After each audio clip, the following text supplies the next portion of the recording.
Se você, assim como eu, não tem ar-condicionado em casa, anda no ônibus lotado às 13 horas da tarde, sabe bem o que é sofrer com esse calor. Mas se eu te disser que a sensação térmica em algumas cidades bateu 60 graus Celsius e pode subir ainda mais, exagero? Pior que não. O Brasil ferveu em fevereiro e olha que eu não estou falando do carnaval. Se você ficar até o final do vídeo, em poucos minutos, vai saber mais do que 90% das pessoas à sua volta. Eu vou te mostrar como o mundo ao nosso redor se transformou neste último mês e você nem percebeu. Vamos falar das ondas de calor, mas também de por que os Estados Unidos sacrificaram mais de 19 milhões de galinhas. Eu vou te contar como uma caça ao tesouro silenciosa na Ucrânia pode mudar a economia global e por que o ativismo ambiental pode estar chegando ao fim. Tudo de forma técnica e didática, sem superficialidades e sensacionalismo barato.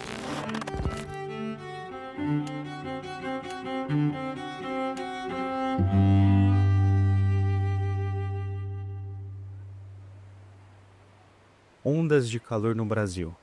Uma vez um velho amigo meu me disse: nada é permanente, exceto a mudança. O nome dele era Heráclito, viveu uns 2.500 anos, mas olha, parece que ele já sabia o que a gente ia enfrentar hoje. As mudanças sempre fizeram parte da natureza, mas algumas estão vindo rápido demais. Veja o Rio de Janeiro, por exemplo. Bateu 44 graus Celsius com sensação térmica de mais que 50. Será que isso é só um verão mais quente ou tem algo de maior acontecendo? Vamos entender melhor o que são essas ondas de calor e o impacto que elas têm na nossa vida. O que são ondas de calor?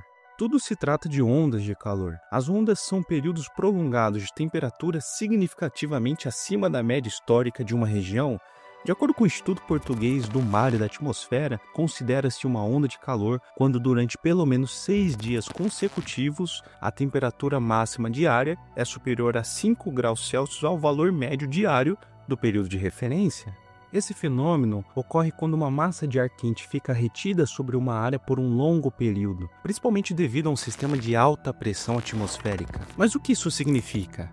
A alta pressão é uma área na atmosfera onde o ar está mais comprimido, impedindo a formação de nuvens e dificultando a dissipação do calor. É só você imaginar uma panela com a tampa fechada no fogo. O calor fica preso, aumentando a temperatura interna. Da mesma forma, a alta pressão atua como uma tampa na atmosfera, intensificando o calor onde nós ficamos, aqui na superfície. Falando em sensação térmica, provavelmente você já ouviu ou leu em notícias temperaturas de até 70 graus Celsius. Mas será que realmente sentimos tudo isso? A sensação térmica é a percepção da temperatura pelo nosso corpo, influenciada por fatores como umidade e vento. Quando a umidade do ar está alta, a evaporação do suor diminui, dificultando o resfriamento corporal. Isso se trata basicamente de um processo físico que ocorre quando o ar fica saturado de umidade, ou seja, quando há muita presença de água no ar, ele não vai absorver o nosso suor da mesma forma que absorveria no ar seco. Este é um processo essencial para dissipar o nosso calor interno. É como você querer secar o chão com um pano que já está muito úmido. Não vai secar. Por isso, em dias com 35 graus Celsius e alta umidade, a sensação térmica pode ultrapassar os 45 graus Celsius, como já registrado no Rio de Janeiro. O que causa ondas de calor? Além dos sistemas de alta pressão atmosférica, fenômenos climáticos como o El Niño desempenham um papel significativo. O El Niño é caracterizado pelo aquecimento anômalo, ou seja, fora de ordem das águas do Oceano Pacífico. Esse aquecimento é responsável por alterar os padrões de circulação atmosférica global. Nós conhecemos como correntes convectivas, que são os movimentos e percursos que o ar faz no planeta. Sim, existem algumas rotas. No Brasil, essa alteração provoca temperaturas mais altas e períodos de seca, especialmente nas regiões centro-oeste e sudeste. Por exemplo, São Paulo registrou em fevereiro de 2025 a média de temperatura máxima de 31,9 graus Celsius, a mais alta em 80 anos. A interação entre o El Niño e sistemas de alta pressão resulta em massas de ar quente que permanecem sobre essas áreas, elevando as temperaturas de forma significativa. Se você é de São Paulo ou de alguma cidade afetada, comente aqui embaixo como foi, o que sentiu. Se você tem plantas em casa e elas mostraram algum estresse,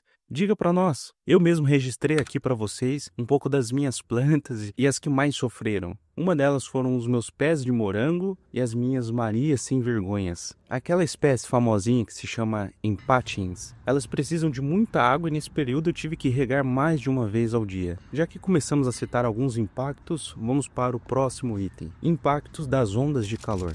Mas antes disso, deixa eu compartilhar com vocês. Enquanto eu produzia esse vídeo, olha só o temporal que despencou aqui em casa. Tava um mormaço e do nada caiu essa chuva. E no início teve ventos tão fortes que carregaram o telhado da nossa vizinha e depois eu fui lá com meu pai ajudar. Aí meu pai tirando as telhas, o vento carregou tanto as telhas quanto a estrutura e quase acertou o carro da vizinha, que eu vou mostrar aqui. Eu tava em cima de umas telhas e olha só, a força que o vento teve. As ondas de calor não são apenas desconfortáveis, como podemos sentir. Elas afetam diretamente nossa saúde, o meio ambiente e a economia. Quando tratamos da saúde, o calor extremo aumenta os casos de desidratação, insolação e problemas cardiovasculares. Quando a temperatura corporal sobe além do normal, o nosso coração trabalha mais para manter a circulação e dissipar o calor. Por isso, muitas pessoas têm queda de pressão, tonturas e desmaios. Quem aqui não faz parte ou conhece pelo menos alguém dos grupos vulneráveis? Para quem não sabe, são os idosos, crianças e pessoas com doenças pré-existentes. Estes são os mais afetados. Além disso, o calor excessivo compromete a qualidade de algo que todos temos em comum: o sono. Além de elevar os níveis de estresse, afeta também a concentração e desempenho no trabalho. Eu, particularmente, peguei ônibus todos os dias da semana, de segunda a sexta, incluindo alguns sábados e domingos durante 9 anos seguidos. E não tinha coisa pior do que chegar no serviço já cansado e suado pelo calor. Outro impacto é no meio ambiente. O calor intenso provoca estresse térmico em plantas e animais, que às vezes nós não nos damos tanta atenção, pois olhamos apenas embaixo do nosso nariz. Mas nem tudo que é importante está à nossa frente. Quando falamos de plantas e animais, não são apenas aqueles que estão em nossas casas e jardins. São as fontes de alimento em massa que estão distantes e precisam também desse conforto térmico. O que eu quero dizer com isso? É que em períodos muito quentes como este, reduz-se a produtividade agrícola, que por consequência eleva os preços dos alimentos. Além disso, há um risco maior de incêndios florestais. Com o solo seco e altas temperaturas, qualquer faísca pode desencadear grandes queimadas, além da redução dos níveis de rios e reservatórios que comprometem o abastecimento da água em várias regiões, levando a racionamentos e impactando a geração de energia elétrica, já que o Brasil é um dependente forte de hidrelétricas. Economicamente falando, o calor extremo também aumenta o consumo de energia elétrica. Basta você olhar em volta da sua casa, serviço, no seu barbeiro ou manicure. Tem como viver sem um ventiladorzinho ou um ar-condicionado? Provavelmente não. O agronegócio também é afetado. Culturas sensíveis como milho, soja podem sofrer perdas significativas devido ao calor intenso, prejudicando a produção e elevando preços dos nossos alimentos. Nas áreas urbanas, a infraestrutura das cidades também é comprometida. O calor acelera a deteriorização do asfalto, pode danificar equipamentos elétricos e aumenta também a necessidade de investimentos em sistemas de resfriamento urbano. Talvez uma das grandes perguntas a serem feitas é: como minimizar os efeitos? Individualmente, a primeira coisa a se fazer é aumentar a ingestão de líquidos, evitar a exposição ao sol nos horários mais quentes e usar roupas leves. Se você tem a possibilidade de ter plantas em casa, essa pode ser uma boa opção. As plantas reduzem a incidência de luz solar nos concretos, pisos que esquentam e geram mormaço. Elas também aumentam a umidade do ar local. Agora, se tratando de cidades, é um trabalho mais difícil, pois nem tudo está em nossas mãos. As prefeituras e os governos devem investir em soluções urbanas inteligentes, como a criação de áreas mais verdes, implementação de telhados refletivos, por exemplo. Eu, particularmente, já conheci donos de empresas e amigos que pintaram o telhado com cores mais claras, Existe uma tinta térmica que ajudou a reduzir a sensação térmica de dentro de casa. Mas isso é um tema para outro vídeo. Comente aqui embaixo de qual estado, cidade vocês estão e se passaram por essa onda de calor. E agora que você já entendeu porque estamos praticamente derretendo, dá aquela força no canal também, se inscreve, comenta, deixa o like, porque diferente do calor, esse canal precisa continuar crescendo.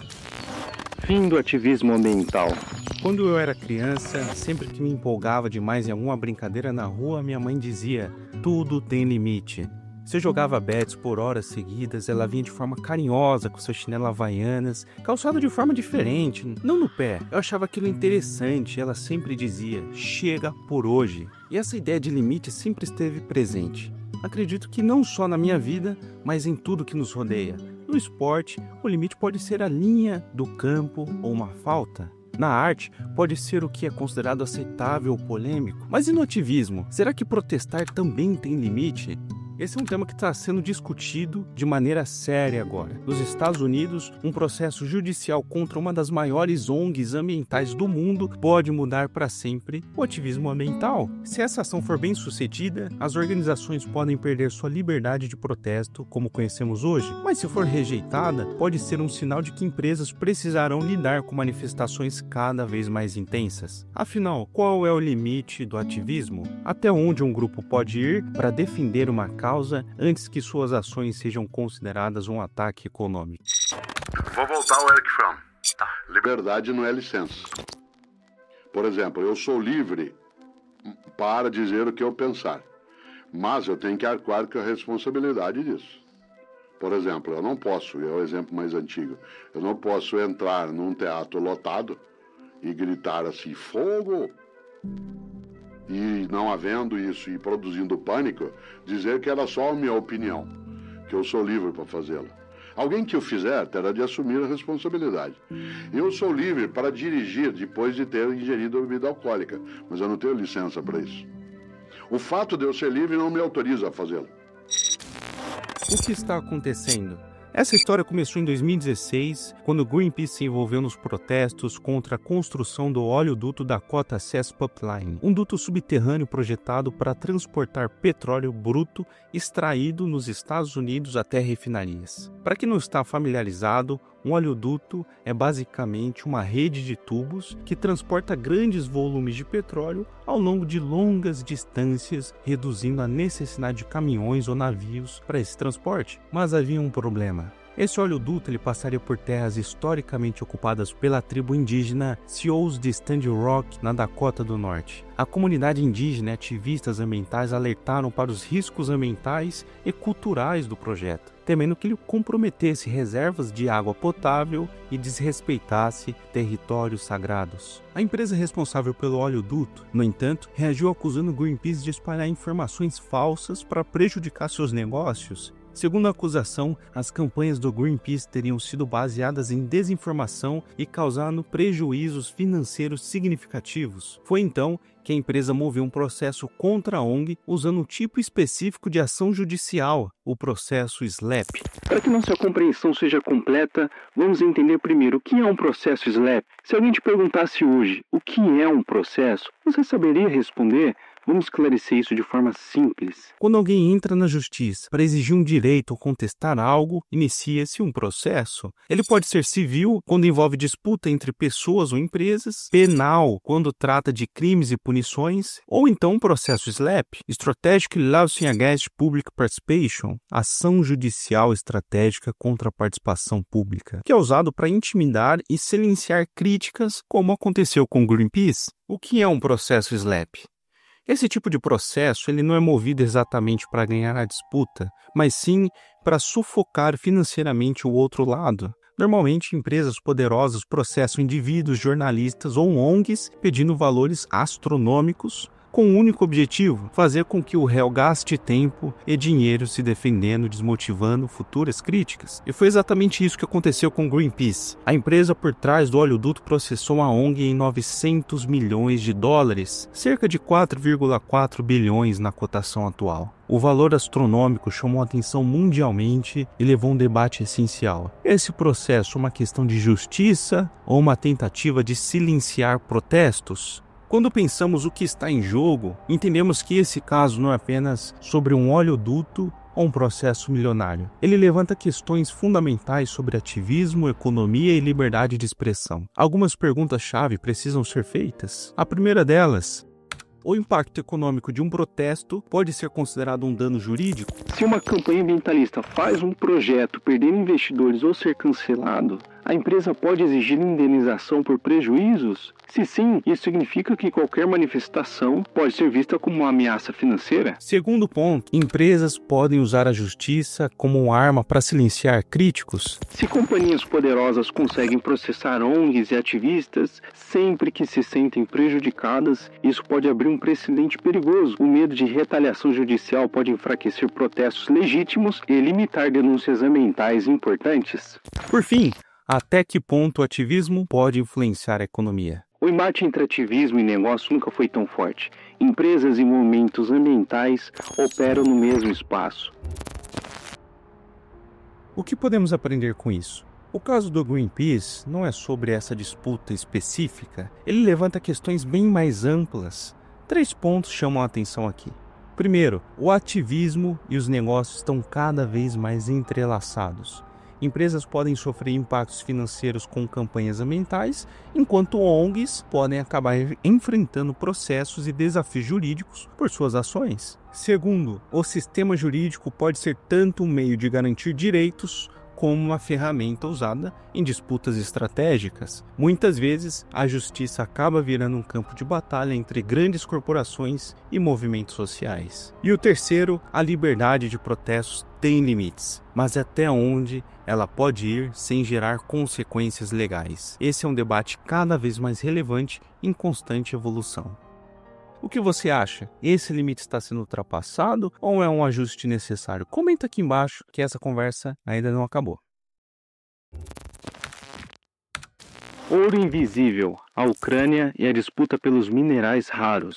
Quando eu era criança, além de jogar bets na rua, eu também adorava brincar de caça ao tesouro. O mapa era rabiscado, o prêmio geralmente era algo sem valor real, mas a emoção de encontrar algo escondido fazia tudo valer a pena. Quem diria que anos depois o Trump estaria copiando a minha ideia, só que numa escala global, apenas com alguma mudança. No mundo real, o tesouro não é um brinquedo enterrado no quintal da Dona Edna, são os minerais raros na Ucrânia, elementos essenciais para a tecnologia moderna, a indústria bélica e até a transição energética global. E, como um tesouro valioso, muita gente quer colocar as mãos nele. Mas por que esses minerais são tão importantes e o que está realmente em jogo nessa disputa? Primeiro vamos entender o que está acontecendo. A Ucrânia abriga uma das maiores reservas de minerais raros da Europa, como tântalo, nióbio, lítio e titânio. Esses elementos são peças-chave para a fabricação de baterias, chips, satélites e até equipamentos militares. Para um mundo cada vez mais dependente de tecnologia, controlar esses recursos não é apenas uma vantagem,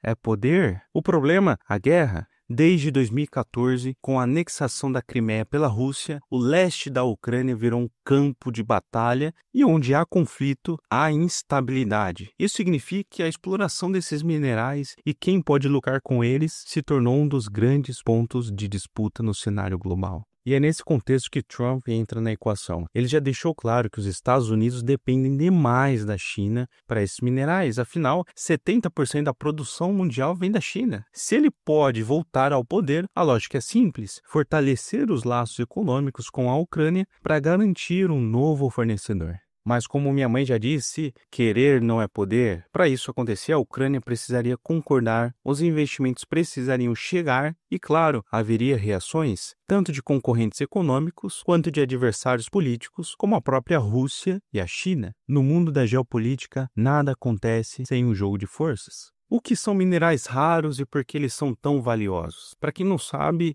eu sou um grande colecionador de minerais e rochas. Aqui em casa eu tenho várias. Hoje eu sou formado em engenharia ambiental, mas no passado eu queria ter cursado geologia, pois no técnico e meio ambiente eu tive uma professora de geologia e uma das melhores aulas foi a de minerais que ela passou. Mas vamos descomplicar esse termo. Minerais raros não são raros porque são difíceis de encontrar, mas porque são difíceis de extrair. Ao contrário de metais como ferro e cobre, que aparecem em grandes quantidades, esses minerais eles estão espalhados em pequenas concentrações no solo.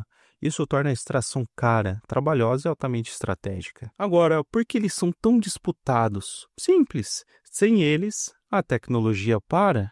Vamos lá. Lítio, fundamental para baterias recarregáveis de celulares, notebooks e carros elétricos. Nióbio e tântalo, essenciais para criar superligas que resistem a temperaturas extremas, usadas em turbinas de avião e equipamentos industriais. E você já conhece o titânio. Ele é leve, resistente e crucial para satélites, aeronaves militares e tecnologia espacial. Além disso, na busca por energia limpa, esses minerais são indispensáveis. Painéis solares, turbinas eólicas e baterias de longa duração dependem deles. Ou seja, quem domina a extração desses recursos tem influência direta na transição energética global. E aí entra o problema. Hoje a China controla 70% desse mercado. O Ocidente sabe que depender de um único fornecedor pode ser um problema. Basta lembrar da crise dos chips na pandemia. Por isso, a busca por novas fontes de minerais raros virou um objetivo estratégico e a Ucrânia pode ser uma peça-chave nesse quebra-cabeça. O que está em jogo? Pensa o seguinte, você tem um jogo de tabuleiro onde cada peça vale muito, mas algumas são especiais, porque sem elas o jogo simplesmente não anda. Os minerais raros são essas peças. Eles não são só um recurso natural, são a chave para a tecnologia, a segurança militar e a economia global. Quem tiver controle sobre esses elementos tem vantagem no tabuleiro. Agora a grande questão, quem vai mandar nesse jogo? A Ucrânia pode virar um grande fornecedor? O país tem um verdadeiro baú do tesouro escondido, mas abrir esse baú não é tão simples. Para explorar esses minerais precisa de paz, infraestrutura e muito dinheiro investido. Se a guerra continuar, essas riquezas podem ficar inacessíveis ou cair nas mãos de outros. O conflito com a Rússia influencia essa disputa? Com certeza. Essa não é só uma guerra por território, é também uma briga por recursos. Se a Rússia assumir o controle das áreas ricas em minerais, ela ganha mais um trunfo geopolítico. O Ocidente realmente quer depender menos da China? Todo mundo diz que sim, mas largar um fornecedor que já domina o mercado não é tão fácil quanto parece. Se os Estados Unidos e a Europa querem uma alternativa, vão precisar correr atrás de acordos, bilhões de investimentos e superar muitas barreiras políticas.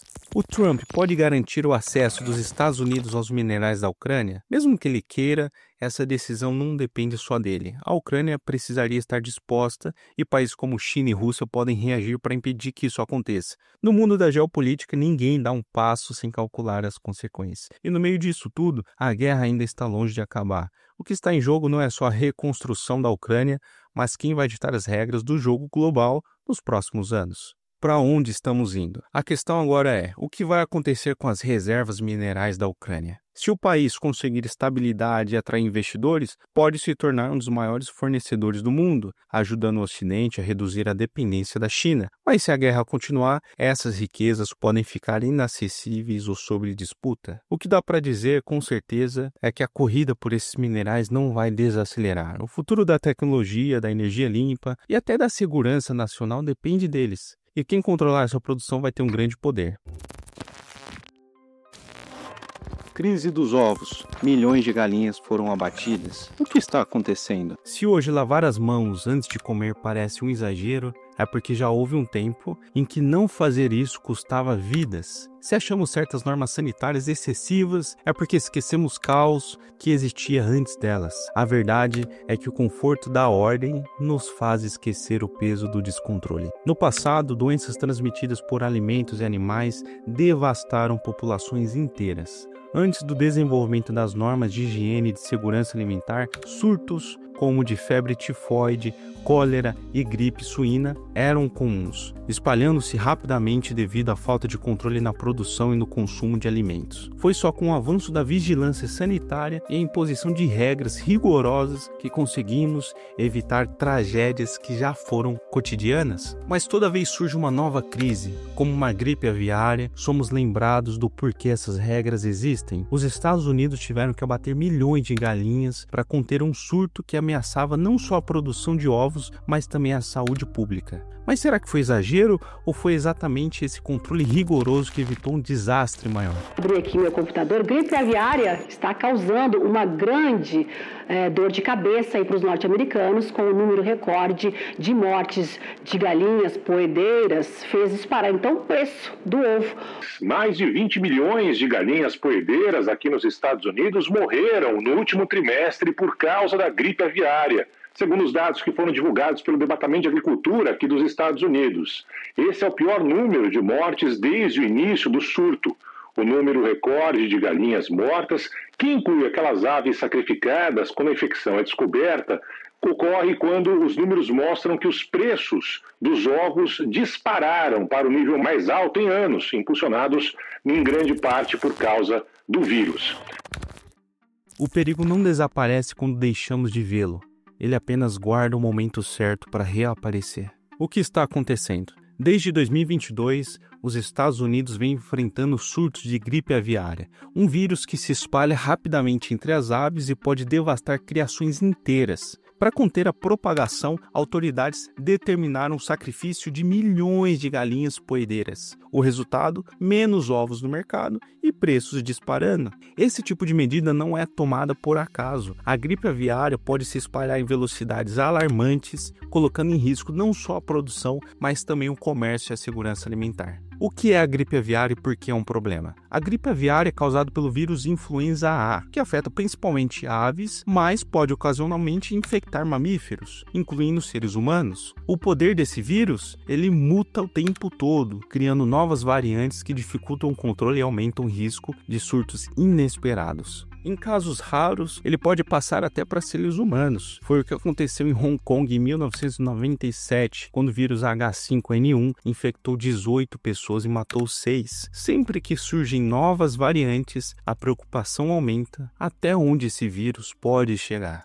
Vamos entender como a gripe aviária se espalha. Pensa em uma gripe comum. Você encosta em algo contaminado, depois leva a mão no rosto e pronto. Com as galinhas é parecido. O vírus pode ser transmitido por contato direto, quando as aves saudáveis interagem com aves infectadas, incluindo espécies selvagens como patos e gansos, superfícies contaminadas, ração, água, equipamentos e até roupas de trabalhadores podem carregar o vírus. E por fim, fomites, qualquer objeto que transporta partículas virais podem espalhar a contaminação. O grande problema é que, uma vez dentro de uma granja, o vírus se espalha rápido demais e o abate das aves infectadas se torna a única opção viável para evitar perdas ainda maiores.